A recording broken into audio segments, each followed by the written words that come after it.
So 2024 பார்த்தீங்கன்னா ஒரு Korean super natural horror படமாக எடுக்கப்பட்ட கோஸ்ட் ட்ரெயின் அப்படின்ற திரைப்படத்தை இப்போ தமிழ் டப்பிங்கோட அமேசான் பிரைம்ல பார்த்தீங்கன்னா ஸ்ட்ரீமிங் பண்ணியிருக்காங்க. இந்த படத்தோட ரிவ்யூ பார்த்தீங்கன்னா நம்ம பார்க்க போது. ஸோ வாங்க வெடிக்கலாம் போலாம்.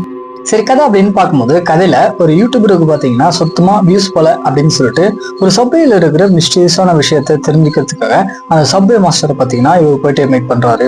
ஸோ அவருமே அந்த ஸ்டேஷன்ல நடக்கிற அமானுஷமான விஷயங்களை பார்த்தீங்கன்னா ஒன்பே நான் சொல்ல ஆரம்பிக்கிறாரு. ஸோ இதுக்கப்புறம் நடக்கக்கூடிய சுரசன சம்பவங்கள்லாம் என்ன கிடைச்சாச்சு அப்படின்றது அந்த படத்துல ஒன்ன ஸ்டோரியா இருக்கு. மேஜர் இந்த படம் ஃபுல்லாமே பார்த்தீங்கன்னா ஸ்கிரீன் பிளே அப்படின்றது ரொம்ப ஸ்லோவா போகும். தென் படத்துல அங்கங்க வரக்கூடிய ஒரு சில ஹாரர் சீக்வன்ஸ் எல்லாமே ஓரளவுக்கு நல்லா இம்பாக்டா இருந்துச்சு. டெக்னிக்ஸ் அப்படின்னு பார்த்தீங்கன்னா ஒரு சில இடங்கள்ல சிஜே தான் அப்படின்றது ரொம்ப அப்பட்டமா வச்சிருது.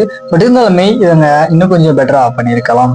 ஸ்டோரியா பார்த்தீங்க அப்படின்னா அந்த அளவுக்கு ஒரு சில இருக்குது. இந்த மாதிரி ஏகப்பட்ட படங்கள் பார்த்தீங்கன்னா இதுக்கு முன்னாடி நிறைய வந்திருக்கு. ஸ்டோரி வைஸ் பார்த்தீங்கன்னா கொஞ்சம் பழசுதான். தமிழ் டப்பிங்கை பொறுத்த வரைக்கும் அந்த அளவுக்கு பெருசாலாம் எதுவுமே இல்லை, ஓரளவுக்கு நீட்டா தான் பண்ணியிருக்காங்க.